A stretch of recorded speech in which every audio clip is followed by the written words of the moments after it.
xibaar yu wér te wóor ca tàng tàng ba abonnez-vous pour ngeen di mën di jot suñuy vidéo.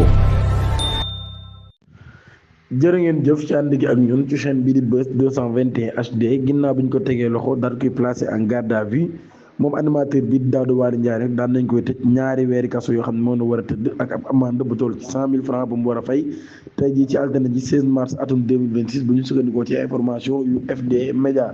bokk na ci mbir mi tax ñu arrêté ko nag moom animateur bi ginnaaw ay kaddu yu mu yëkkati yoo xam ne daal jàpp na ne ay kaddu yu jaarul yoon la mu daal di koy teg ci kaw président de la république Bassirou Diomaye Diakhar Faye waaye moom animateur bi nag daal daan nay publier tamit ab image boo xam ni image parodique la bu chef d'état bi ñu daal di koy boole nag ak commentaire boo xam ne commentaire bu doy waar la ci image boobee nga xam ne moom lañ publier loolu nag daal lañ jàppale kon ab atteinte la ci institution bi nga xam ne daal mooy institution présidentielle loolu ko moo tax ñu daal di koy tegoon loxo moom Daouda Waly mi kon tey jii nag daan nañ koy atte tëj ko ñaari weeri kaso yoo xam ni daf ko war a tëdd ak amende boo xam ni dafay toll ci 100 000 francs CFA avec Pape Cheikh Diallo ay œuvre explosif yoo xam ni Modou G ci boppam nag daal daan na koy def loolu nag di enforcer animateur bi le brigade de recherche de Kër Massar daan nay arrêté ab 41e personne boo xam ne daal ci cadre vaste coup de filet boobee ñu doon amal ci mbirum réseau bi nga xam ni dañ doon amal mbirum acte contre nature ak yeneen yu ni mel bu ñu sukkandikoo ci libération nag daal daan nay doon ab ressortissant camerounais ba ñu wax Stéphane bi nga xam ne nag daal ñu ko doon wooye muudu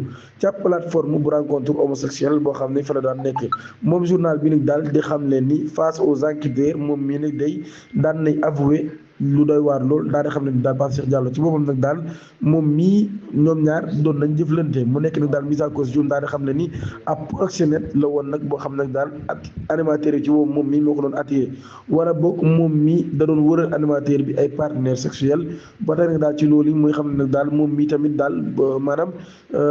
mujj naa nekk sax amaawu animateur boobee ñoom ñaari am ay rapport sexuel yu bëree bëri maanaam daal kon moom mii nee na yàgg na tëddee ki nga xam ne mooy animateur bi quotidien d'information bi te daal di xam ne ni avant yooyu nag daal daan nay relier à d'autres révélant que Pape Cheikh Diallo à travers sa vie secrète avec plusieurs amants maanaam Pape Cheikh Diallo ci boobu nag daal ay fan yu bëri la amoon dèjà ngeen abonné ci chaîne bi activé cloche notification bi te aimé vidéo bi jërë ngeen